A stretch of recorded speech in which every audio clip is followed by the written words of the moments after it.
My phone has gotten pretty full, and every so often I like to take a look at how much remaining storage my iPhone has and do a little spring cleaning.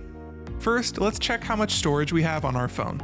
We'll go to Settings, pull down from the top, and type Storage into the search bar. We'll tap on this storage option here without any icon. Then we'll tap on iPhone storage. From this screen, up top we have a readout of how much storage space we have on our iPhone and how much we've used. And we also see a nice little graphic showing us which types of information are taking up the most space. Looks like I've got a lot of media on my phone, which is pictures, video, and the like.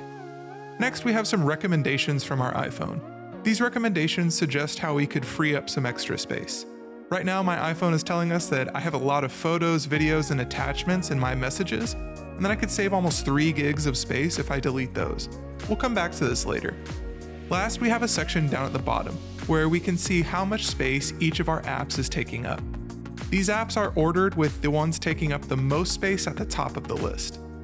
Now that we've got a handle on this screen, let's review these large attachments. What we're looking at here is a list of all the attachments, videos, and photos that we've sent back and forth in our text messages. These usually end up taking up a ton of space on our phones because we either don't think to delete them or we want to save them for the memes. This one at the top is taking up 92 megabytes, so let's see how to delete it. We'll tap Edit, select the file we want to delete, and delete. Boom. We just freed up a sweet 92 megabytes of storage on our phone. We can scroll through these and delete as many as we want, but we'll move on for now. Down here we see all our apps and how much storage they're taking up. There are 4 different things we can do with these apps. First, let's look at a storage breakdown. I'll tap on Photos because I see it's taking up over 1 gig of space.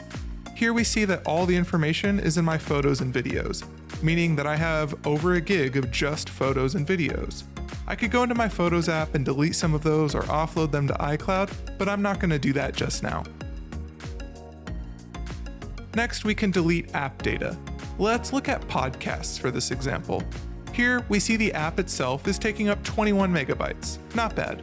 But the documents and data this app is storing is taking up almost 40 gigs. Holy smokes. If we look down here, we can see all the podcast episodes I have saved on my phone, broken down by the podcast title. I have a ton of episodes of Pod Save America, but I've listened to them all, so they just need to be deleted. To do that, we can tap Edit, select the podcasts whose episodes we want to delete, and delete.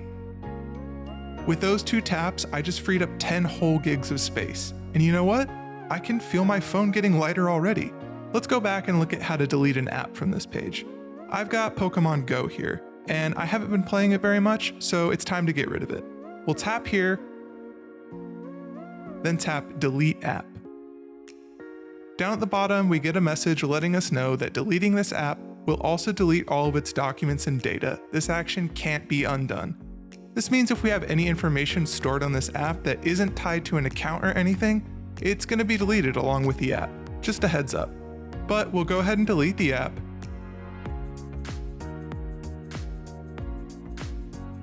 Bingo, 310 more megabytes freed up. Last, let's look at how to offload an app. This is a neat little trick that we can do.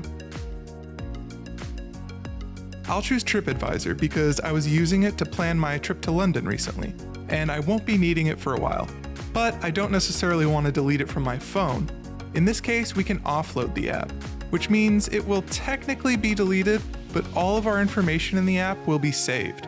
And when we want to reopen this app, we'll just have to wait a few seconds for it to re-download. We'll go ahead and offload now.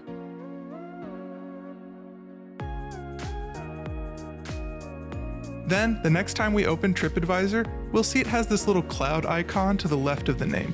When we tap on the app, it takes a quick second to re-download. Then, we can fire it up, plan our next trip, and keep conquering the world.